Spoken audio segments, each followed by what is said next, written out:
Hi everyone, and welcome to week one of political theory and its applications. This week we're going to be talking about Niccolo Machiavelli's The Prince. The Prince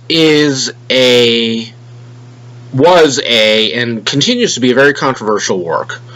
Machiavelli basically argues that the Prince must use whatever means are necessary in order to ensure his continued rule, in order to ensure the stability of the state, and this has led him to argue in favor of, for instance, the use of violence, the use of nefarious means, and at the time that it was written, it was banned by the Catholic Church. It was considered to be a satanic work, and it remains controversial to this day.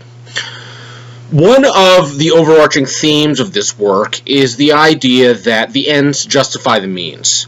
This has led many critics to argue that this essentially creates a no-holds-barred approach to politics. The idea that a ruler can do whatever they want, whenever they want, and it has led critics to argue that Machiavelli opens the door for rulers to commit atrocities, that it opens the door for rulers like Hitler and Stalin and Mao Zedong to be justified in their actions. And this has led modern commentators, such as Leo Strauss, to argue that Machiavelli is a teacher of evil. Now, one thing that we have to take into consideration is that when Machiavelli argues that the end justifies the means, he has a very specific end in mind. His end is political stability. The notion here is that political stability benefits the prince, obviously, but it benefits everyone else as well. And so, in this manner, the prince should do whatever is necessary to ensure that the stability of the state is preserved. Historical context is very important here. At the time that Machiavelli was writing, Italy as a country did not exist.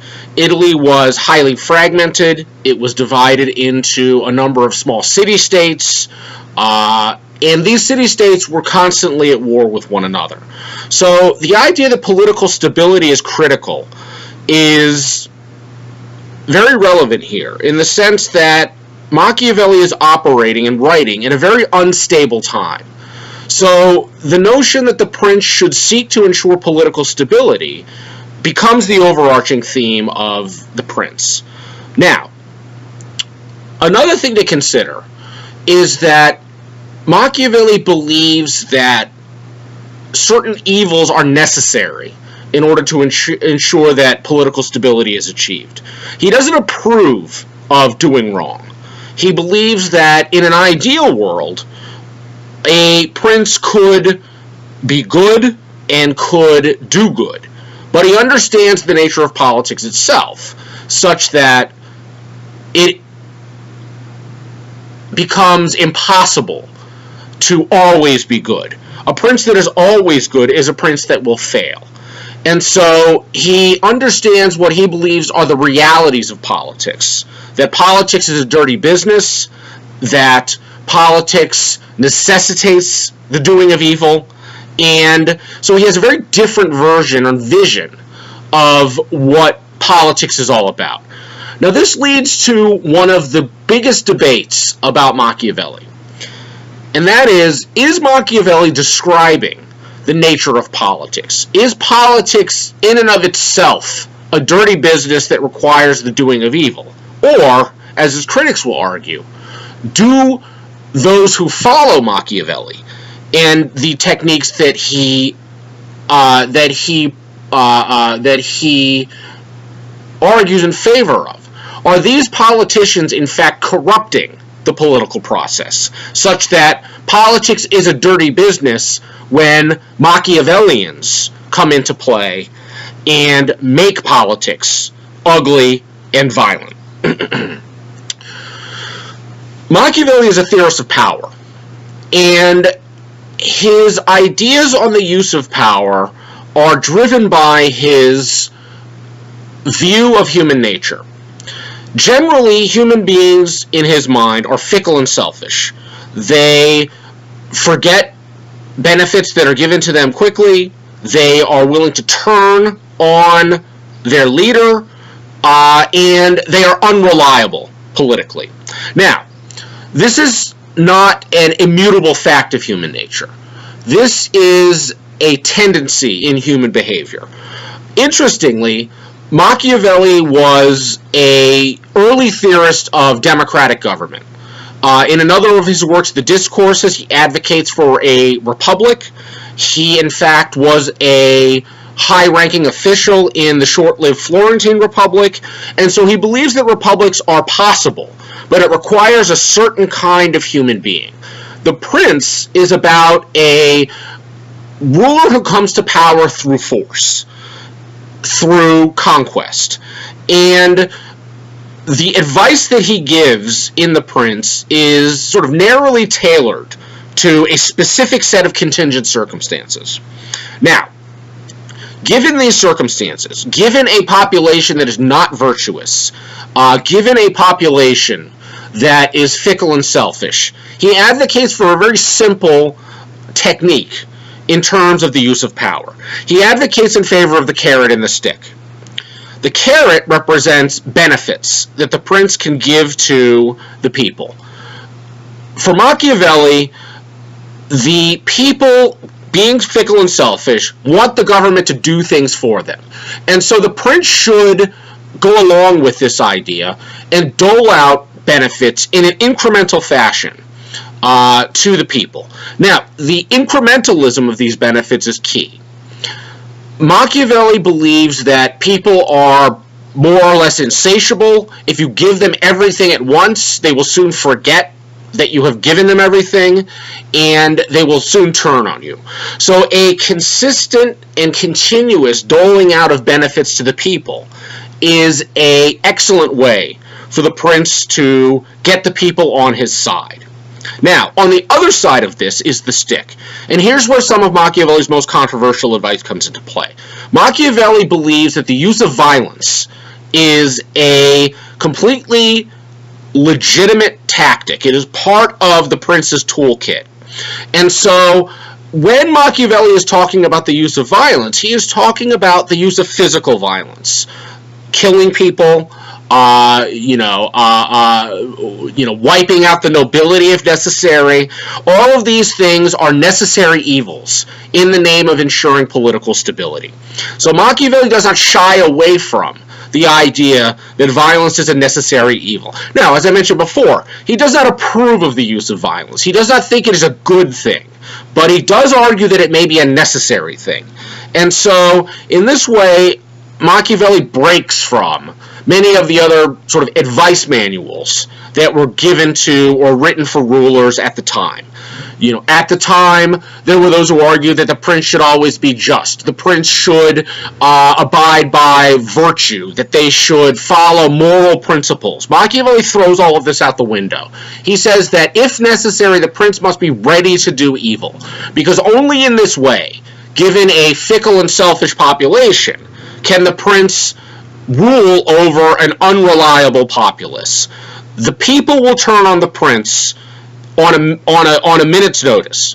And so the prince must be willing to do evil, if necessary, in order to ensure that his reign continues. Now, one of what I believe is Machiavelli's most interesting ideas, and that I think is very relevant for today, is the idea that the prince must focus on preserving an image of goodness at all times. Here, Machiavelli basically argues that appearances are more important than reality.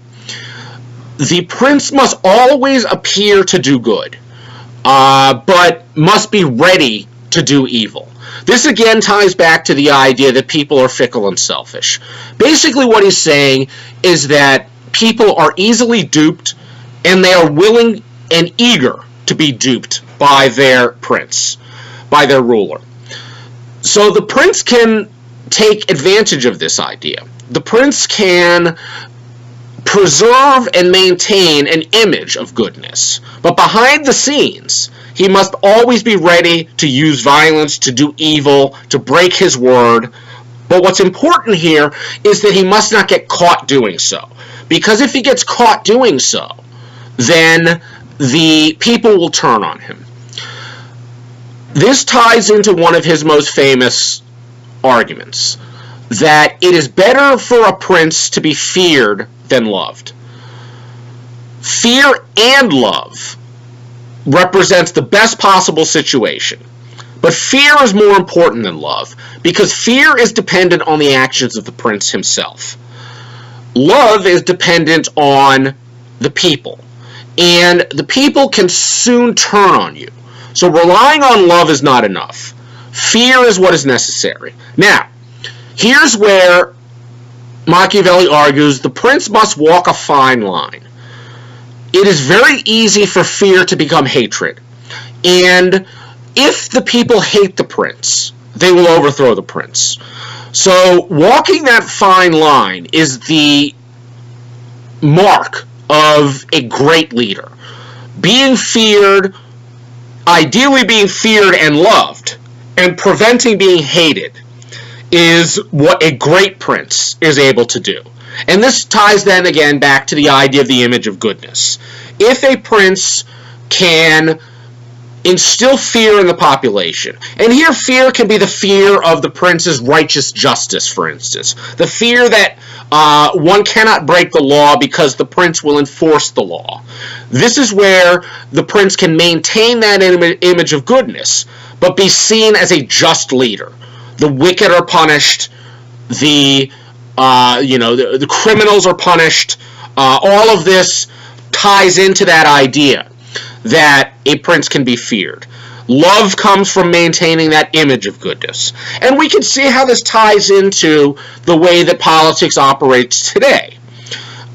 A politician in a campaign, for instance, must always maintain an image of being good, being just. People don't like it when scandals emerge. Scandals can bring down a political candidate, and we can look at countless examples of this. One of my favorite examples is Richard Nixon's idea, or his argument, that he never swore. He never used curse words.